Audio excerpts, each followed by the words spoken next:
اس میں حکمت ہے اور لگائی ہوئی پابندی میں بھی حکمت ہے. جہاں شریعت نے آنے کے لیے کہا وہاں ہم نے پابندی لگا دی، جہاں جانے سے منع کیا وہاں ہم نے آزادی دے دی. تو بے حیائی تو پھیلے گی نا. درگاہوں اور قبرستان کی زیارت سے عورتوں کو منع کیا گیا، بھیڑ بھاڑ میں جانے سے منع کیا گیا، مردوں کے بیچ میں جانے سے، مردوں کے ساتھ ملازمت کرنے سے، مردوں کے ساتھ کاروبار سے، بے تحاشا گفتگو سے، ہم نے سب اوپن کر دیا اور صرف مسجد میں پابندی لگا دی. تو یہ بھی ایک بہت بڑا میٹر ہے بے حیائی کو پھیلنے کا. اللہ کے رسول صلی اللہ علیہ وسلم حیا والے تھے، سب سے زیادہ حیا کرتے تھے، اور کہتے کہ حیا ایمان کا ایک حصہ ہے. اور دوسری حدیث میں کہ حیا اور ایمان دونوں جوڑی دار ہیں. یہ سمجھیں دو چیزوں کی جوڑی، حیا اور ایمان جوڑی ہے. الحیاء والایمان قرنا جمیعا، دونوں ساتھی ہیں. ان میں سے ایک چیز رخصت ہوئی دوسری چیز بھی چلی گئی. حیا گئی تو ایمان بھی چلا جاتا ہے. حیا ایمان کا ایک حصہ ہے، لیکن بے حیائی آئی ایمان اس گھر سے رخصت ہو گیا. اس لیے فحاشی برائی، اب آپ دیکھیے نا کہ بڑا اسکرین ٹی وی کا لگا ہوا ہے، فلمیں ناچ گانے آئیں گی، مرد عورت بیوی بیٹی سب گھروں میں بیٹھ کے دیکھ رہے ہیں. اب یہ بے حیائی جو ہمارے گھروں میں ہے تو گویا ایمان تو ہم خود اپنا کمزور کر رہے ہیں، ایمان ہمارا رخصت ہو رہا ہے. یہاں ہم ایمان کی بات کریں، اسلام کا ایک دوسرا درجہ ہے ایمان، جس کی 70 سے زیادہ شاخیں ہیں، اور اس میں سب سے بلند شاخ لا الہ الا اللہ، اور پھر اس کے بعد کمتر درجہ راستے سے تکلیف دینے والی چیز کو ہٹا دینا، اور حیا ایمان کا ایک حصہ ہے. فاطمہ رضی اللہ عنہ ایک مرتبہ حضرت عائشہ رضی اللہ عنہ سے کہتی ہیں، بہت زیادہ باحیا تھی، بہت زیادہ، نبی کی بیٹی تھی. کہتی ہے کہ جب میں مر جاؤں گی تو چارپائی پہ جیسے تابوت پہ میرا جسم لے جائیں گے لوگ، تو میرے جسم کو تو اب تک کسی نے نہیں دیکھا ہے، لیکن جب جنازہ رکھا رہے گا تب تو لوگ دیکھ لیں گے کہ میرا جسم کس طرح کا تھا. تو کہا ایسا کرنا کہ میری چارپائی جب رہے گی تو وہاں دائیں بائیں میرے اوپر کچھ لکڑیاں رکھ دینا، اور لکڑی رکھ کر کے اوپر سے چادر ڈال دینا، تاکہ میرے جسم کا جو ڈول ہے وہ نہ کوئی جان پائے. سمجھ گئے نا آپ؟ تو یہ اہتمام مرنے کے بعد کی بھی حیا کا کیا. بعض اہل علم نے لکھا کہ جنازے میں یہ جو رکھ کر کے تابوت میں اوپر سے جو چادر ڈال دی جاتی ہے کہ کوئی دیکھ نہ پائے، یہ حضرت فاطمہ رضی اللہ تعالیٰ عنہ کی حیا کا ایک نتیجہ کہ انہوں نے یہ خواہش ظاہر کی کہ اس طرح سے میرا جنازہ لے جایا جائے. مولانا ابوالکلام آزاد کو آپ جانتے ہیں، ہندوستانی سیاست کے ایک بہت بڑے لیڈر تھے، پہلے وزیر تعلیم تھے، آزادی کے لیڈر تھے، بہت بڑے مفسر، عالم و محدث تھے، لیکن سیاست میں بھی تھے. ان کی بیوی کا نام زلیخا تھا. جب مولانا گھر پر ہوتے تو کبھی وہ فون نہیں اٹھاتے تھے. مولانا گھر پر ہے، ظاہر سی بات ہے کہ کسی کا فون ہوگا، اسے کیا لینا دینا ہے. یہ حیا تھی ان کی. بعض اہل علم نے کہا کہ پہلے زمانے کی عورتیں اپنا کپڑا جب دھلتی تھی تو دھوپ میں ایسی جگہ نہیں پھیلاتی تھی کہ غیر مرد ان کا کپڑا دیکھ سکیں، حیا کے مارے. یعنی عورتوں کا کپڑا یہ سوکھنے کے لیے آپ تو گلیری میں ڈال دینا، گیل پہ روڈ پہ ڈال دینا عام سی بات ہے. یعنی اپنے کپڑے کو بھی ایسی جگہ نہیں پھیلاتی تھی کہ غیر مرد ان کے اس کپڑے کو دو جو دھوپ پہ سوکھنے کے لیے پڑا ہوا ہے. یہ حیا ہوتی تھی عورتوں کی. حیا اسلام کا ایک حصہ ہے اور ایمان کی ایک شاخ ہے. عبداللہ ابن عمر رضی اللہ عنہ کہتے ہیں کہ اللہ کے نبی صلی اللہ علیہ وسلم نے ایک آدمی کو دیکھا کہ اپنے بھائی کو نصیحت کر رہا ہے، تو آپ نے کہا چھوڑ دو اس کو، اس لیے کہ حیا ایمان کا ایک حصہ ہے. ایمان اور حیا دونوں ساتھی ہیں، جوڑی دار ہیں، ایک دوسرے سے جڑے ہوئے ہیں. جب آدمی اللہ سے حیا کرتا ہے تو بندوں سے حیا کرنا ہے، دوسری شکل اللہ سے حیا کرنا. جب آدمی کا تعلق اللہ سے مضبوط ہوتا ہے، حدیث میں ہے کہ جب بندہ صرف اللہ سے ڈرتا ہے تو اللہ ہر چیز کو اس سے ڈراتا ہے، اور جب اللہ کو چھوڑ کے غیروں سے ڈرنے لگتا ہے تو ساری چیزوں سے وہ ڈرنے لگتا ہے۔ عبداللہ ابن مسعود رضی اللہ عنہ فرماتے ہیں کہ جو لوگوں سے حیا نہیں کرے گا وہ اللہ سے بھی نہیں کرے گا۔ اور حضرت یاسر فرماتے ہیں کہ میں عمر بن عبدالعزیز رحمہ اللہ کے پاس تھا، انہوں نے کہا کہ حیا دین ہے، بلکہ حضرت عمر کہتے تھے کہ پورا کا پورا دین حیا ہے، بغیر حیا کے آدمی دیندار ہو ہی نہیں سکتا۔ ہمارے ہندوستان میں بہت بڑے عالم محدث گزرے ہیں، چونکہ بڑے عالم تھے، ان کے فتوے اردو میں موجود ہیں، کسی زمانے میں ہندوستان کے بڑے عالم تھے۔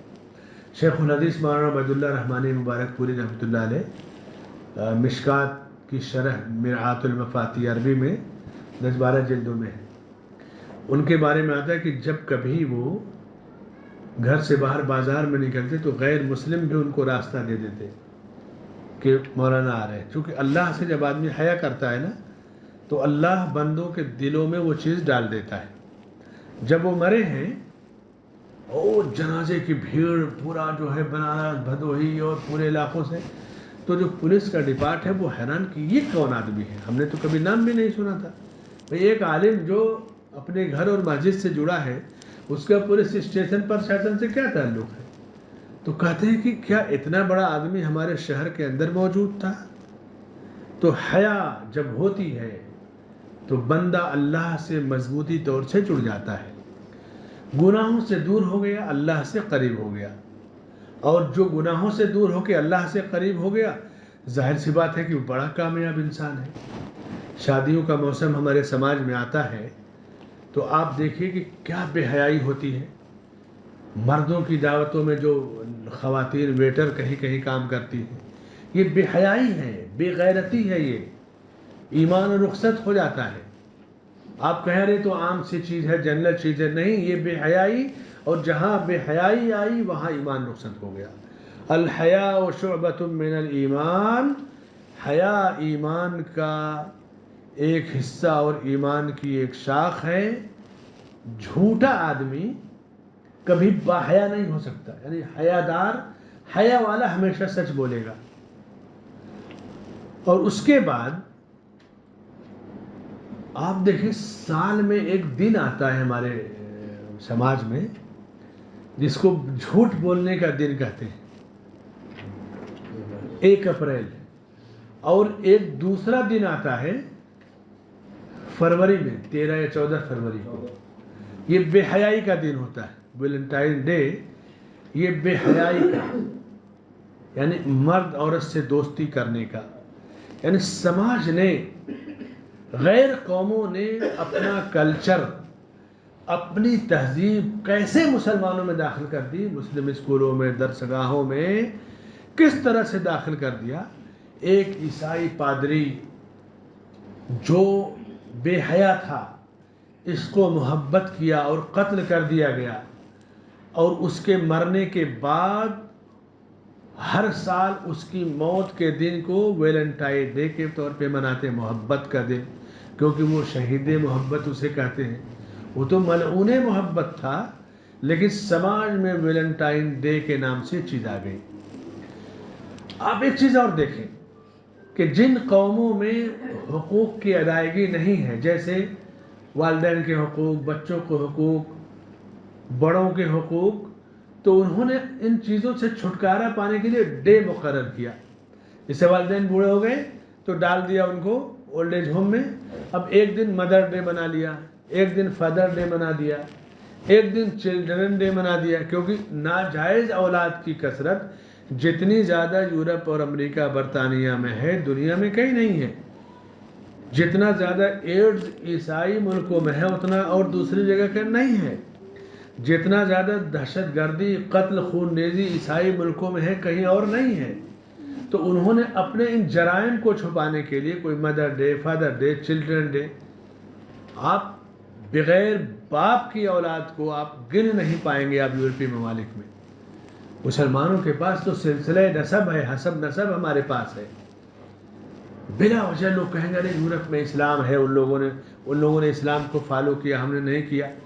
راستے کی صفائی کیا، تھوڑا سا گھر دوار اچھا کر لیا، کچھ چیزوں کو لے لیا، لیکن ناجائز اولاد جتنا زیادہ ان کے پاس ہے کسی کے پاس نہیں دنیا میں. بے بیاہی مائیں ان کے پاس. آپ پوری ڈیٹیل دیکھ لیجئے نا آپ اخباروں میں، یوٹیوب پہ، ویکیپیڈیا پہ. تو اسلام کا ایک حصہ حیا ہے، اور حیا جب رخصت ہوتی ہے تو سماج میں آگ لگ جاتی ہے. آج مسلم ملکوں سے جو ان کی بے چینی ہے وہ اسی وجہ سے کہ وہ چاہتے ہیں کہ ہماری طرح سب لوگ ہو جائیں. شراب حرام ہے مسلم ملکوں میں، بدکاری حرام ہے، پاک دامنی ضروری ہے. یہ چیزیں سوچتے ہیں سماج سے ختم ہو جائیں، سب لوگ ایک ہو جائیں. اور اس کے لیے یہ 1 اپریل ہو یا 13 فروری ہو، 14 فروری ہو، مادر ڈے، چلڈرن ڈے، یہ سب چیزیں اپنی بے حیائی کو چھپانے یا پردہ ڈالنے کے لیے یہ سب ساری کی ساری چیزیں ان کے درمیان موجود ہیں. اللہ کے رسول صلی اللہ علیہ وسلم فرماتے ہیں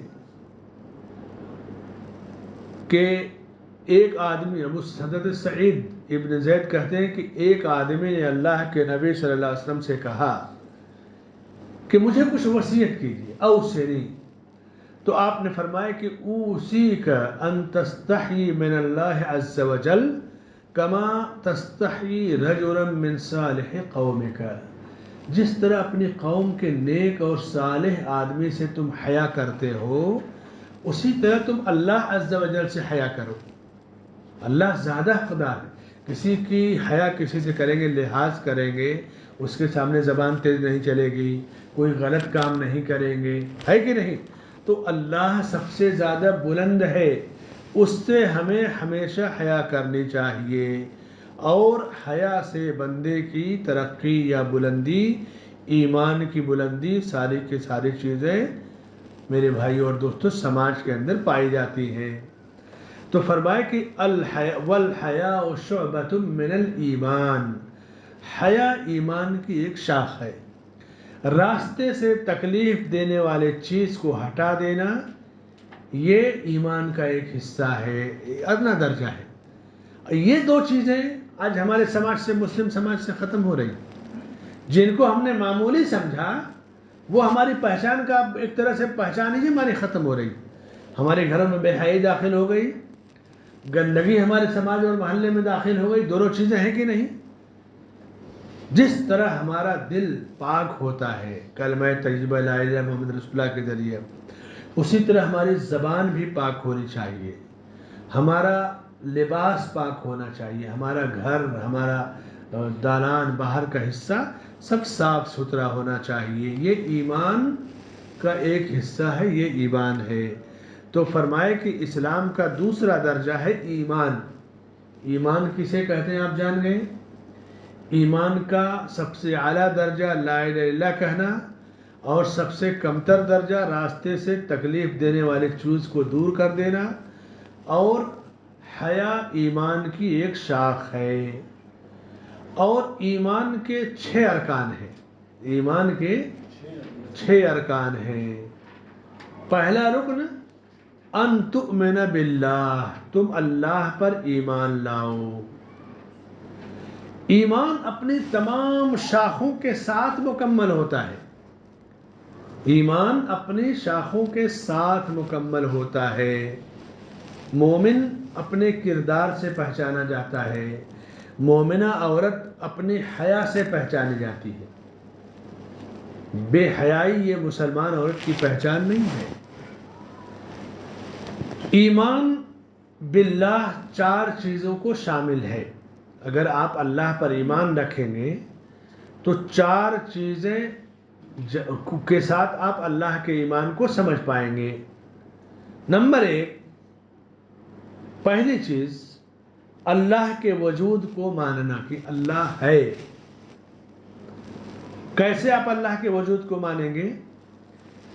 فطرت، یعنی جو فطرت آدمی کی ہے، اس سے، عقل سے، شریعت سے، اور حس سے. حس سمجھتے ہیں نا، 6ٹھی حس آدمی کا جو کہ اندر کی جو آواز ہوتی ہے. تو اللہ کا وجود آپ اپنی فطرت سے بھی آپ کو سمجھ میں آنا چاہیے، شریعت سے بھی، عقل سے بھی، اور حس سے بھی. وہ کیسے؟ فطرت سے اللہ کے وجود کی واضح دلیل اس لیے کہ ہر مخلوق جو پیدا کی ہوئی ہے کوئی نہ کوئی اس کا خالق ہے۔ اب آپ دین فطرت کو سوچیں کہ آپ ہیں کون، کس نے پیدا کیا؟ ظاہر سی بات ہے کہ پیدا کرنے والا کوئی ہے۔ دنیا کی کوئی بھی طاقت، اللہ نے تو کہہ دیا نا کہ تم اللہ کے سوا جن کی عبادت کرتے ہو، اگر سارے معبودان باطلہ مل جائیں تو مل کر ایک مکھی بھی نہیں پیدا کر سکتے۔ لن يخلقوا ذبابا ولو اجتمعوا له، تو کوئی طاقت یا ساری طاقتیں مل جائیں تو ایک مکھی نہیں پیدا کر سکتی۔ خالق صرف اللہ تعالیٰ کی ذات ہے۔ تو یہ فطرت کی آواز ہوتی ہے کہ اللہ کے سوا کوئی خالق نہیں ہے۔ اللہ کے نبی صلی اللہ علیہ وسلم فرماتے ہیں کہ کل ما من مولود الا یوجد علی الفطرہ، مولود جو ہوتا ہے، بچہ جو نیا بچہ پیدا ہوتا ہے وہ دین فطرت پر پیدا ہوتا ہے۔ اس کی فطرت میں بت پرستی نہیں ہوتی، اس کی فطرت میں شرک کفر نہیں ہوتا ہے، وہ صاف ستھرا پیدا ہوتا ہے۔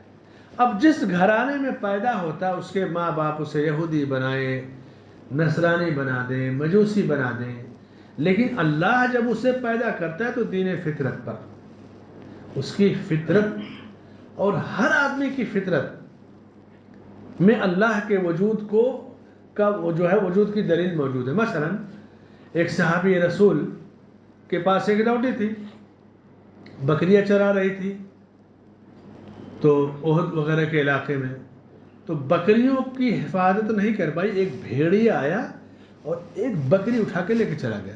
بھیڑیا چیر پھاڑ کے کھا جاتا ہے۔ اب اس کے مالک نے دیکھا کہ بھیڑیا ایک بکری کو کھا لے گیا، اس کو بلا ایک تھپڑ لگا دیا، لیکن افسوس کیا انہوں نے۔ اللہ کے نبی صلی اللہ علیہ وسلم کے پاس لائے اور کہا کہ یہ میری بکریوں کی حفاظت نہیں کر پائی، میں نے اس کو ایک جھپڑ لگا دیا ہے، آپ نے کہا اس کو میرے پاس لاؤ۔ لے آئے، اس سے پوچھا کہ این اللہ، اللہ کہاں ہے؟ فاشارت الی السماء، تو اس نے آسمان کی طرف اشارہ کیا۔ پوچھا میں کون ہوں؟ کہا آپ اللہ کے رسول ہیں۔ آپ نے کہا اس کو آزاد کر دو، یہ ایمان والی ہے۔ جو انسان کی فطری آواز ہوتی ہے، پوچھیں گے کہ آسمان زمین کو کس نے پیدا کیا، روزی کون دیتا ہے، تو آسمان کی طرف نگاہ اٹھائے گا کہ اوپر والے نے۔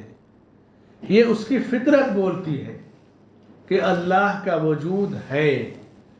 اللہ کے وجود پر انسان کی فطرت گواہی دیتی ہے، اور انسان چاہے جتنا بڑا سوجھ بوجھ والا ہو، انسان کی عقل بھی اللہ کے وجود کو مانتی ہے کہ دنیا کب سے بنی، کب تک رہے گی، کیا ہے، کون ہے جو پوری دنیا کو روزی دیتا ہے، موت دیتا ہے، زندگی دیتا ہے۔ ظاہر سی بات ہے کہ یہ دنیا اپنے سے وجود میں نہیں آ گئی، اس دنیا کو کوئی چلانے والا ہے۔ جیسا کہ ابھی میں نے درس کے شروع میں امام ابو حنیفہ رحمۃ اللہ علیہ کے حوالے سے واقعہ پیش کیا کہ جب اس نے کہا کہ نہیں دنیا اپنے سے ہے، اپنے سے وجود میں آ گئی، تو اب عقل سے وہ دنیا کو سمجھنا چاہ رہا تھا اور اللہ کو، تو انہوں نے وہی کشتی کی مثال دیا۔ کہا تم دیکھو، جب ایک کشتی اپنے سے نہیں آ سکتی، سامان نہیں جو ہے اتار سکتی، نہ لوڈ کر سکتی ہے، کوئی چلانے والا ہونا چاہیے، تو پوری دنیا کیسے چل سکتی ہے بغیر اللہ کے چلانے والے کے؟ تو انسان کی عقل بھی اس بات کو تسلیم کرتی ہے کہ اللہ موجود ہے۔ ام خلقوا من غیر شیء ام هم الخالقون، یہ ان لوگوں کو کس نے پیدا کیا؟ کیا یہ خود اپنے آپ کو انہوں نے پیدا کیا ہے یا کوئی ان کا خالق ہے؟ آپ کسی سے بھی پوچھیں کہ تمہیں کسی نے پیدا کیا ہے نا، یا تم نے خود اپنے آپ کو پیدا کر لیا ہے؟ خالق ہے کہ نہیں ہمارا پیدا کرنے والا؟ تو اب جب یہ عقل انسان دوڑائے گا نا کہ میرا کوئی خالق ہے پیدا کرنے والا، تو پھر وہاں پہنچ جائے گا کہ اللہ ہی ہمارا خالق ہے۔ ام خلقوا من غیر شیء ام هم الخالقون ام خلقوا السماوات والارض بل لا يوقنون ام عندهم خزائن ربك ام هم المسيطرون۔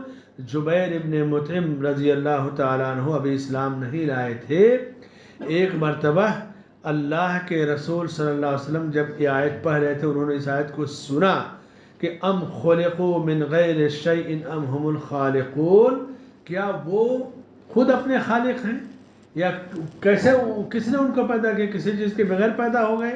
کا آسمان و زمین کو انہوں نے پیدا کیا ہے؟ کہتے ہیں کہ جب میں نے یہ آیت سنی تو ایسا لگا کہ میرا دل اڑ جائے گا، یعنی میرے دل کے ٹکڑے ہو کے فنا ہو جائیں گے، یعنی مجھ پر اتنا زیادہ اثر ہوا کہ میں بت پوجتا ہوں، کفر کرتا ہوں، واقعی میرا کوئی خالق ہے، کسی نے دنیا میں مجھے پیدا کیا ہے۔ اور اس کے بعد کہتے ہیں کہ یہاں سے ایمان میرے دل میں داخل ہو گیا، یہاں سے ایمان میرے دل میں داخل ہوا، بعد میں وہ مسلمان بھی اسلام بھی لے کر کے آئے۔ تو انسان کی فطرت، انسان کی عقل، دونوں سے اللہ کے وجود کی دلیل آپ کو مل گئی۔ اس کے بعد شریعت سے دلیلیں تو آپ کو بے شمار دلیلیں مل جائیں گی کہ اللہ نے آسمان و زمین کو پیدا کیا، ساری آسمانی کتابیں جو رسولوں پر اتاری گئیں، رسولوں کو بھیجا۔ یعنی جب شریعت سے دلیل ہے، ایمان ہے، تب تو بہت آسان ہے شرعی دلیل کے ذریعے ایمان لانا، لیکن دل میں ایمان بیٹھ جانا چاہیے۔ کائنات کو آپ غور کریں، سمندر کو غور کریں، اپنے آپ پر غور کریں، تو بہت ساری دلیلیں آپ کو اللہ کے وجود کی مل جائیں گی۔ اور اس کے بعد حسی دلیل، یعنی انسان کے اندر کی جو حس ہے نا، اندر کی جو آواز ہے، اس سے بھی آپ کو اللہ کے وجود کی دلیلیں ملے گی۔ کوئی کتنا بھی بڑا پریشان ہوتا ہے، جب پریشانی میں اپنے رب کو پکارتا ہے، رو کر گر گڑا کر کے، اس کا رب اس کی مدد کرتا ہے، تو آپ اس سے پوچھیں تو کہے گا ہاں میرا رب ہے جس نے مجھ پر کرم کیا ہے، جس نے مجھ پر رحم کیا ہے۔ بیمار شفا مانگتا ہے، پریشان روزی مانگتا ہے، بے اولاد اولاد مانگتا ہے، جس کی جو حاجت ہے وہ رب کے سامنے رکھتا ہے اور اس کے بعد دعائیں کرتا ہے، دعائیں قبول ہوتی ہیں۔ ایک مرتبہ اللہ کے نبی صلی اللہ علیہ وسلم جمعہ کا خطبہ دے رہے تھے، ایک دیہاتی آئے، صحیح بخاری کی روایت ہے، اور کہا اللہ کے نبی بارش کی کمی کی وجہ سے فاقہ ہو رہا ہے، ہماری جائیداد کھیتیاں بھی تباہ ہو گئی، بچے بھی بھوکے مر رہے ہیں، آپ دعا کیجیے اللہ سے بارش کے لیے۔ آپ نے ہاتھ اٹھایا، دعا کیا، بادل آیا، بارش ہوئی اور خوب بارش ہوئی، اور یہاں تک کہ ایک ہفتہ بارش ہوتی رہی۔ دوسرے جمعہ وہی آیا اور اس نے کہا اللہ کے نبی اب اتنی بارش ہو گئی کہ اب ہمارے مکانات گرنے لگے، کھیتیاں برباد ہو رہی ہیں، فصل ڈوب رہی ہے، آپ دعا کر دیجئے کہ بارش ادھر ادھر چلی جائے۔ تو آپ نے دعا کی کہ اللہم حوالینا ولا علینا، اللہ یہ بارش ہمارے آس پاس برسا، ہم پر مت برسا۔ تو یہ اندر کی آواز کہ آخر کوئی ہے جو دعاؤں کو سنتا ہے۔ ام من یجیب المضطر اذا دعاہ ویکشف السوء، کون ہے کہ پریشانی میں جب کوئی اسے بلاتا اور پکارتا ہے تو اس کی پکار کو سنتا ہے اور اس کی مصیبت کو دور کرتا ہے؟ کوئی ذات تو ہے۔ تو یہ عقلی اور اس کے بعد فطری، شرعی اور حسی، ان تمام دلیلوں سے اللہ کے وجود کا ہونا واضح طور سے ثابت ہے۔ اب اس کے بعد حسی دلیلوں میں انبیاء کے معجزات وغیرہ آئیں گے، اب معجزات وغیرہ پہ انشاءاللہ اگلے درس میں گفتگو ہوگی کہ انسان کسی بھی ناحیے سے اللہ پر جب ایمان مضبوط اس کا ہو تو دلیل کی کمی نہیں ہوتی ہے۔ ایمان آپ کو ہمیشہ ہرا بھرا رکھنا چاہتا ہے، آپ کا چہرہ ہرا بھرا رہے، دل ہرا بھرا رہے، گھر ہرا بھرا رہے، فیملی خوشحال رہے، سماج میں آپ خوشحال رہیں۔ خوشحالی کا یہ مطلب نہیں کہ دولت کی فراوانی ہی سے خوشحالی آتی ہے، قناعت سے، زور سے بھی خوشحالی آتی ہے۔ انسان کے اندر استغنا جب ہے کہ دوسروں کی دولت پر آنکھ اٹھا کے نہ دیکھے، جو مل گیا اسے اپنا نصیب سمجھ کر اللہ سے راضی ہو جائے، تو وہ جتنا خوشحال زندگی گزارے گا وہ کھرب پتی تاجر جو اپنی پراپرٹی بڑھانے کے چکر میں ادھر کا ادھر کرتا ہے وہ اتنا خوشحال نہیں رہے گا. ارض بما قسم اللہ لک تکن اغنى الناس. اللہ نے تمہارے نصیب میں جو رکھ دیا اس سے جب تم راضی ہو جاؤ گے تو دنیا کے سب سے مالدار آدمی تم ہی ہو. اب اس سے پیارا ایمان کیا ہوگا کہ جو مل گیا آپ کا نصیب ہے اس سے راضی ہے تو آپ سے زیادہ کوئی دولت مند نہیں ہے. اللہ کے نبی صلی اللہ علیہ وسلم فرماتے ہیں کہ من اصبح فی سربہ آمنا، جو اپنے اہل و عیال میں امن و امان کے ساتھ صبح کرے، اس کے جسم میں کوئی بیماری نہ ہو اور ایک دن کا کھانا اور غلہ موجود ہے اس کے پاس، تو وہ تو ایسے ہے کہ پوری دنیا اس کی مٹھی میں کر دی گئی. یہ ہے ایمان. ایمان کی یہ لذت ہے. اب معجزات سے متعلق یعنی ایمان اور اللہ کے وجود ہی کی ایک دلیل معجزات جو انبیاء کو ملے یا کرامات بھی انشاءاللہ اس پہ آئندہ گفتگو ہوگی. اللہ سے دعا ہے کہ اللہ ہمیں ایمان اور عقیدے کی پختگی اور سلامتی عطا فرمائے. اور ہم نے جو آج پڑھا کہ دین کا دوسرا درجہ ایمان ہے، اس کی 70 سے زیادہ شاخیں ہیں. سب سے بلند شاخ اور درجہ لا الہ الا اللہ، سب سے ادنا درجہ کمتر درجہ راستے سے تکلیف دینے والی چیز کو دور کر دینا، اور حیا ایمان کی شاخ ہے. ایمان کے 6 ارکان ہیں. پہلا رکن اللہ پر ایمان، اور اللہ پر ایمان ہی پہ ہم نے اللہ کے وجود پر ایمان کی پہلی دلیل فطرت، عقل، شریعت اور حس سے دی. اور مزید اس پر گفتگو انشاءاللہ اگلی گفتگو یا اگلے درس میں ہوگی. جزاکم اللہ خیر، وصلی اللہ علی نبینا محمد وعلی آلہ وصحبہ اجمعین.